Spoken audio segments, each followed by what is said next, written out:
Salut les enfants! Comment allez-vous? Comment c'est bon d'être ici de nouveau.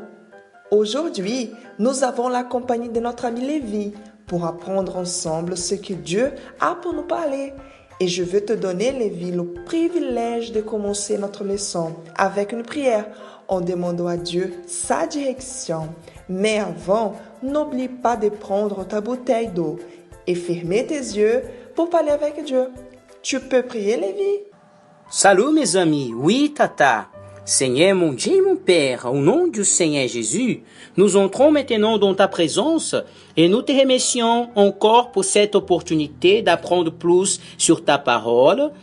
Nous voulons te remettre notre vie et tout ce que nous avons et sommes entre tes mains. Bénis cette eau avec ton pouvoir pour qu'elle soit notre remède pour guérir toutes les infirmités. Que le Seigneur nous donne la santé pour grandir dans ta présence et nous te demandons aussi que le Seigneur bénisse notre leçon en parlant avec nous tous. Au nom du Seigneur Jésus-Christ. Amen. Merci beaucoup, Lévi. J'ai la certitude que Dieu nous a écoutés et qu'il a béni tous ceux qui croient. Alors, on y va commencer notre leçon. Nous rappelons un peu de ce que nous avons appris dans la leçon précédente. Tu te rappelles de ce que nous avons appris? Si tu ne te rappelles pas, je vais t'aider. Nous avons appris comment recevoir le Saint-Esprit. Et pour qu'il demeure en nous, nous avons besoin de croire en lui, en remettant toute notre vie. Tu te souviens? Alors nous allons continuer sur ce thème. Mais maintenant, nous allons apprendre sur le fruit du Saint-Esprit, qui est tout ce qu'il peut nous donner. L'enfant qui a le Saint-Esprit est comme ce bel arbre rempli de fruits. Mais vous savez que pour qu'un arbre pousse et soit beau comme ça, tout d'abord, il a été tout simplement une semence, n'est-ce pas? Donc, c'est comme ça à l'intérieur de nous. Tout ce bien ne naîtra pas en nous si nous ne faisons pas notre part. D'abord, nous avons besoin de planter, ou soit-il, obéir à la parole de Dieu, lui plaire dans toute notre vie. Et là, oui, nous verrons le fruit de cette bonne plantation, qui sera tout ce que seul le Saint-Esprit peut nous donner. Pour cela, ce mois-ci, nous allons apprendre plus sur cette bonne moisson. Est-ce que vous allez nous apprendre à comment avoir le fruit du Saint-Esprit à l'intérieur de nous? Calme-toi, Lévi. Oui, nous allons apprendre un peu à chaque semaine de ce mois-ci, d'accord? En commençant par cette semaine avec l'amour et la joie, qui sont deux caractéristiques de seulement ce qui a le Saint-Esprit en soi. Je me rappelle d'un personnage de la Bible que je vais utiliser ici comme un exemple pour que tu puisses comprendre mieux. Parce qu'il a été quelqu'un rempli du Saint-Esprit et il a prouvé cela avec quelques attitudes. Tu te rappelles de Paul, n'est-ce pas? Alors, tu te souviens qu'il a été persécuté, est allé en prison pour parler de Jésus aux personnes? Et tu sais, les personnes qui l'ont détesté, qui lui ont fait du mal, Paul n'a pas rendu la monnaie. Il n'était pas non plus en colère contre eux. Il a prié pour eux, en prouvant ainsi avoir l'amour qui vient du Saint-Esprit en lui. Il y a un verset qu'on parle bien. Vérifions dans la Bible, c'est que la parole de Dieu parle plus à ce sujet. Prends ta Bible et ouvre dans le livre de Matthieu, le chapitre 22, le verset 37. Est-ce que tu peux lire pour nous, s'il te plaît, Lévi? Tant pour les amis qui savent lire, pour accompagner avec nous, ainsi pour ceux qui ne savent pas lire, pour qu'ils puissent prêter attention. Oui, Tata. Ici dit ainsi, Jésus leur répondit, tu aimeras le Seigneur ton Dieu de tout ton cœur et de toute ton âme et de toute ta pensée. C'est le premier et le plus grand commandement. Et voici le second, qui lui est semblable. Tu aimeras ton prochain comme toi-même. Ah, Tata, c'est ça que Paul a montré. L'amour à notre prochain de la manière que Jésus nous a appris. Exactement, Lévi. Ici, dans ce passage, nous voyons que Dieu veut que nous l'aimons de tout notre cœur. âme et pensée, parce qu'il ne veut pas seulement la moitié ou une partie de nous, mais il veut que nous nous donnions complètement à lui. Et cet amour, tu montres quand tu obéis à sa parole. Une chose que tu ne peux pas oublier, c'est que l'amour, ce n'est pas qu'un sentiment, mais une démonstration avec attitude. Car il est très facile d'aimer ce que l'on aime, ceux qui nous traitent bien. Comme dans cette image, ce n'est pas agréable de recevoir l'affection de ceux qui nous aiment et avoir l'amitié de ceux qui nous aiment bien, mais quand nous devons aimer, quand nous sommes réprimandés à cause de quelque chose d'incorrect que nous avons fait, ou quand nous sommes non respectés, maltraités par ceux qui ne nous aiment pas.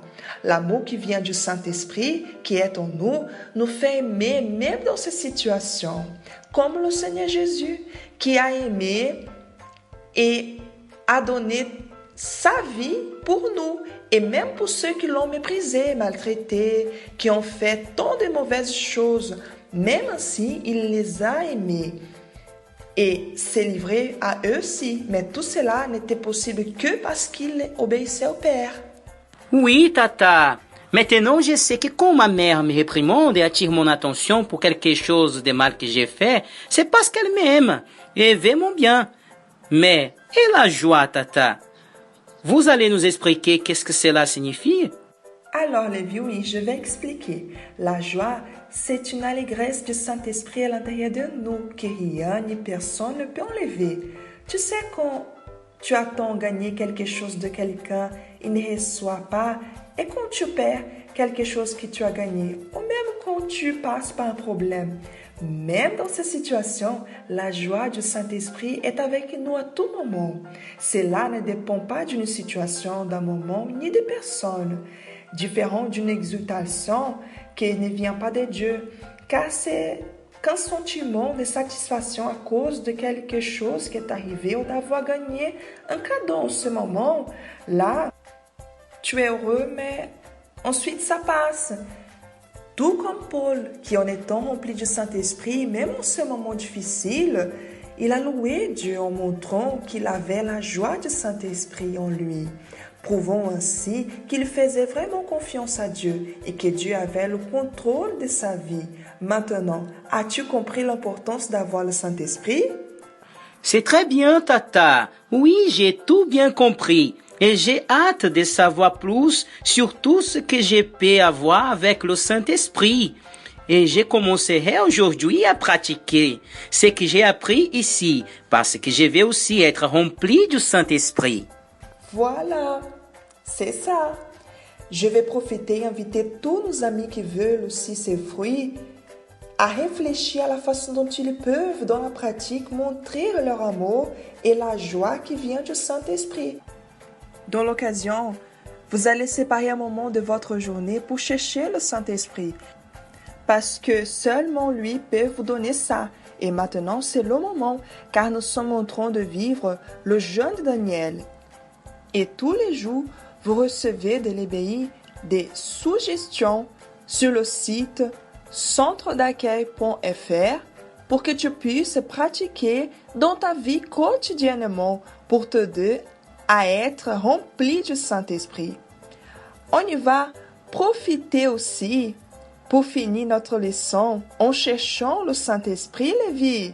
Excellente idée, Tata. Je suis en train de participer du jeûne de Daniel. Je suis en train de laisser de faire des choses que j'aime bien pour lire plus la Bible. Quand je regarde la télé, c'est un dessin biblique. Et sur Internet, je entre pour voir les publications de l'EBI et ne pas perdre aucune. Eh bien, Lévi, je suis heureuse que tu aies vraiment compris que rien n'est plus important dans notre vie que d'être rempli du Saint-Esprit. Maintenant, ferme les yeux, car nous allons parler avec Dieu. Seigneur Jésus, nous voici dans ta présence. Nous voulons te remercier pour ces enseignements très importants que nous avons eus aujourd'hui. Que cette parole soit gardée dans chaque cœur et qu'elle soit comme une semence qui portera beaucoup de fruits.